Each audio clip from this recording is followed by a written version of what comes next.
Om Namo Bhagavate Vasudevaya. Om Namo Bhagavate Vasudevaya. Om Namo Bhagavate Vasudevaya. Om. Om Agyanatimirandasya Yananjana Shalakaya Chakshurum Militanyana Tajmahi Shri Gurave Namaha. Hare Krishna. Então, nós estamos no capítulo 1, canto 1, perdão, capítulo 7, o filho de Drona é castigado. Verso 55 e verso 56.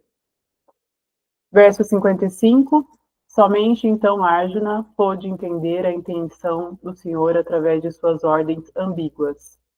E assim, com a sua espada, ele cortou tanto o cabelo quanto a joia da cabeça de Ashvatthama.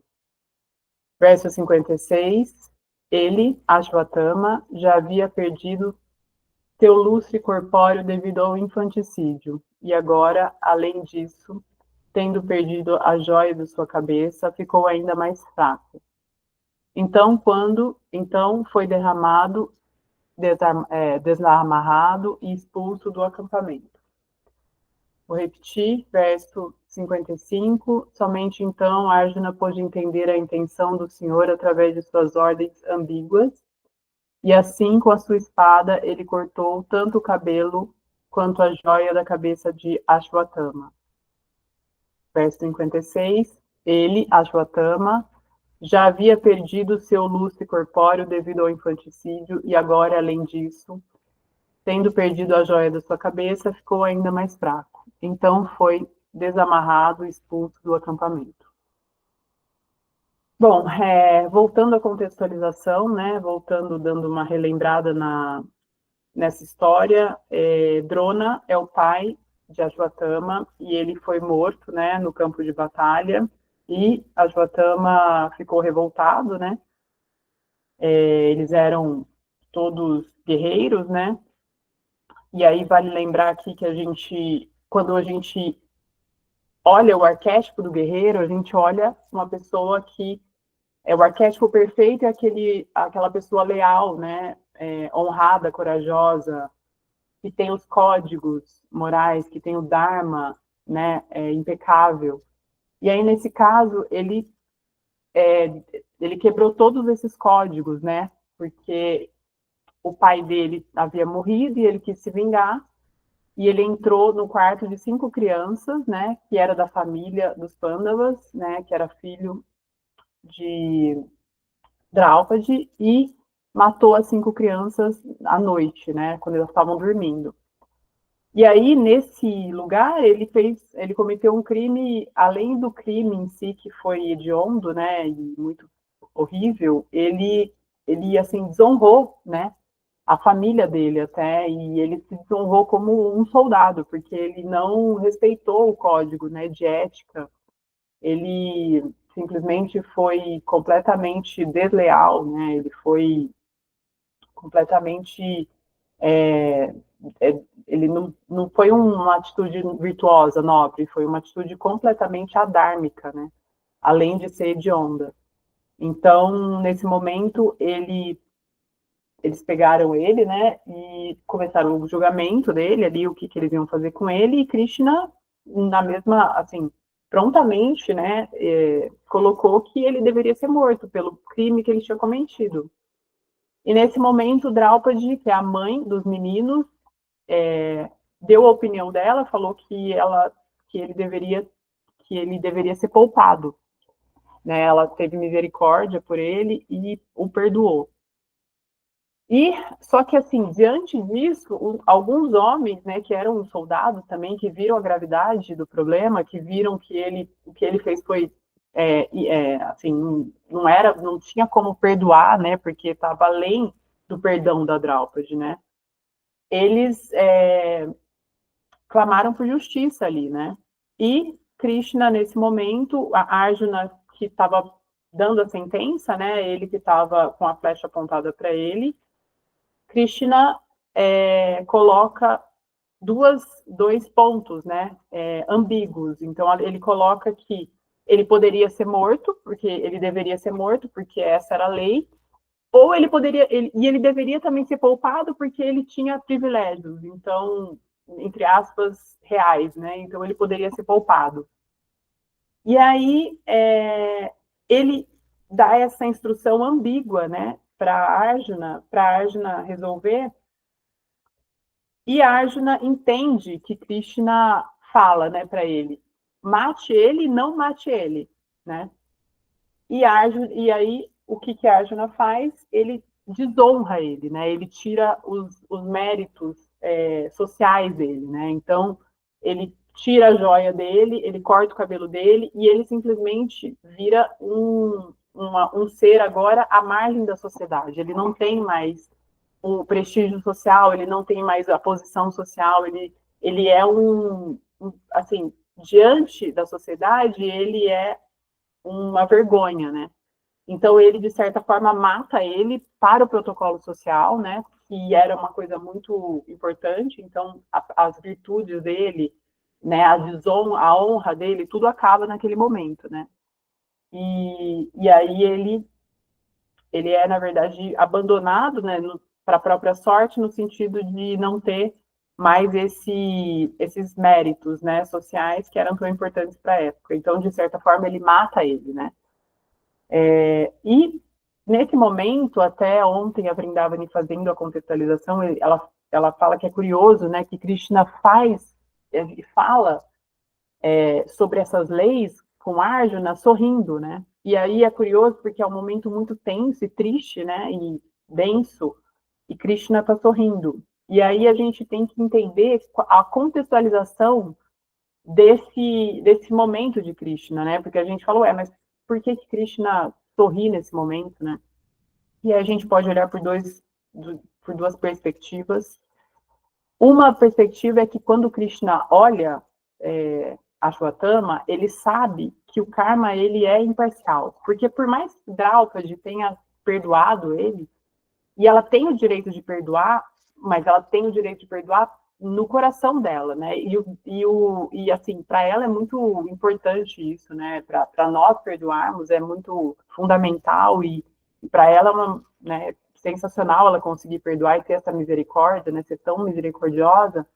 Mas para a sociedade e para as leis do karma isso não pesa, né? Isso obviamente a misericórdia dela sempre vai ter uma bênção para o outro, mas as leis do karma elas são implacáveis nesse tipo de ato, né? Então Krishna olha para ele e entende, vê, né? E já vê tudo que ele vai passar. Inclusive quando Krishna olha para um ser, ele já vê o ser transcendido e liberado, né? Então ele já vê a linha do tempo, ele vê Krishna vê além do tempo, além do karma. Então ele já vê a linha do tempo dele, ele já vê a regeneração dele, ele já vê o martírio, a regeneração e a liberação. Então quando ele olha para aquele ser, ele já vê aquele ser resplandecente, liberado.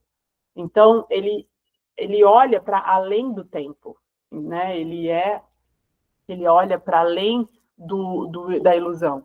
Então ele vê aquele ser já conectado com a transcendência. Então ele entende que a justiça é feita imediatamente, né? A justiça ela está em andamento e ela é cumprida, ela é uma questão de tempo, né? Para o karma ele se desenrola no tempo. Então aquele momento é um momento de